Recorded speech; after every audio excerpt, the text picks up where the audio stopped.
The Enforcement Directorate's technical and forensic expert called up from the headquarters at the premises of Samir Mahindru. This is the Jorbagh location. Samir is the managing director of Indo Spirit Group. This is a group. The person is also an accused in Delhi liquor scam. So these are details of the raids which are being conducted. Where are they conducted? Which are the companies? Which are the individuals which are responsible? My colleague Shankar Anand is joining us on the broadcast and getting us more details on that story. We'll be joined in by Shankar in a few minutes from now. But those are the details. You remember that FIR that was earlier filed, and the CBI is also looking into this entire matter. The allegation is that violating a lot of protocols and norms, there were these licenses, liquor licenses that were given to various companies in the Delhi NCR region. At the heart of this corruption, alleged corruption scandal, is the charge of getting some kind of kickbacks or money or a certain cut percentage. That's what BJP is saying. My colleague Shankar Anand is joining us on the broadcast. Shankar, हमें ये बताइए कि ये जो सारी Reds conduct की जा रही हैं, अलग अलग जगह पर की जा रही हैं, इसमें ये जो समीर महिंद्रू है और इनका जो जोरबाग में जो लोकेशन है, इनका ऑफिस है, घर है, किस तरह से ये इंडिविजुअल इस पूरे मामले से जुड़ा हुआ है, हमें इसके डिटेल्स दीजिए। देखिए, इस वक्त की एक महत्वपूर्ण खबर मैं देना चाहूंगा कि आज जिस तरह से केंद्रीय जांच एजेंसी ईडी के द्वारा सर्च ऑपरेशन को अंजाम दिया जा रहा है, अब जो कुल लोकेशन है उसके बारे में जानकारी मिल रही है कि कुल 38 से ज्यादा लोकेशन पर इस वक्त में सर्च ऑपरेशन को अंजाम दिया जा रहा है। अभी तक देखिए, सुबह तक इस मामले में जानकारी मिल रही थी 30 लोकेशन का, लेकिन 8 और भी लोकेशन आगे बढ़ चुका है। टोटल जो 38 लोकेशन पर इस वक्त में सर्च ऑपरेशन को अंजाम दिया जा रहा है। और आपने जोरबाग के एड्रेस के बारे में आपने पूछा था, तो जोरबाग का जो एड्रेस है ये समीर महिंद्रू का आवास है और यहाँ पर समीर महिंद्रू रहते हैं।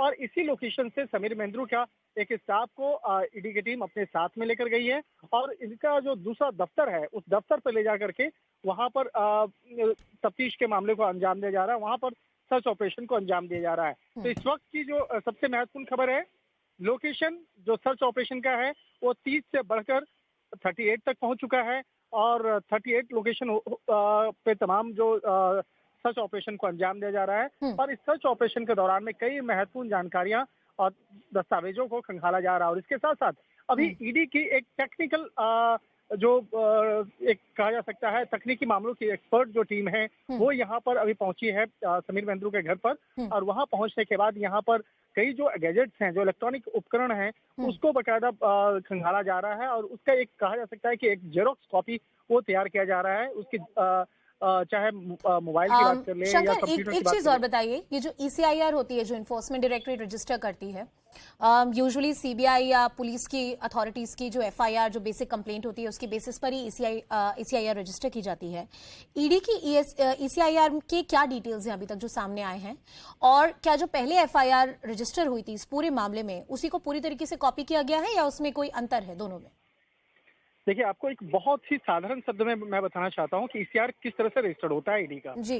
जो CBI का केस रजिस्टर्ड हुआ था 17 अगस्त को, तो उसी केस को आधार बनाते हुए ईडी पूरे केस को एज इट इज रजिस्टर्ड करती है। लेकिन इसमें एक सिर्फ सेक्शन चेंज किया जाता है, PMLA एक्ट जोड़ दिया जाता है। PMLA एक्ट यानी मनी लॉन्ड्रिंग एक्ट की जो धाराएं हैं उसको जोड़ दिया जाता है।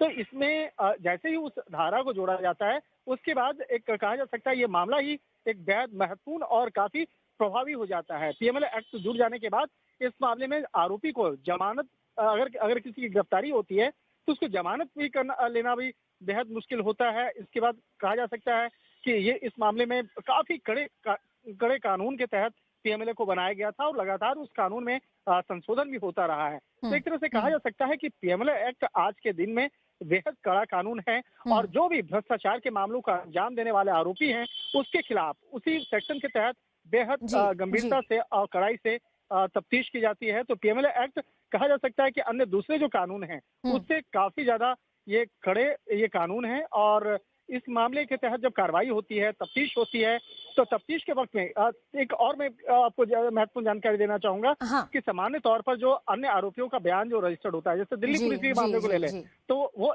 धारा 161 के तहत बकायदा बयान दर्ज होता है। लेकिन One more इसका ईडी के तहत जो मामला दर्ज होता, बयान रजिस्टर्ड होता है, 164 के तहत स्टेटमेंट होता है। शंकर, मेरे पास यानी समय कम है, इसलिए मैं फिर से एक बार इसी बिंदु पर आपका दोबारा ध्यान ले जाऊंगी। आप सही कह रहे हैं कि जो स्टेटमेंट है ईडी को जो दिया जाता है वो एडमिसिबल होता है, and that's what makes this entire section of PMLA far more stringent than other statutes under which you can be prosecuted. But in the ECIR of the Enforcement Directorate, which has been registered in this case, what are the key charges and allegations that they have registered in this ECIR? Are there any new additions that have happened? कोई नई चीजें हैं जो उन्होंने जोड़ी हैं क्या?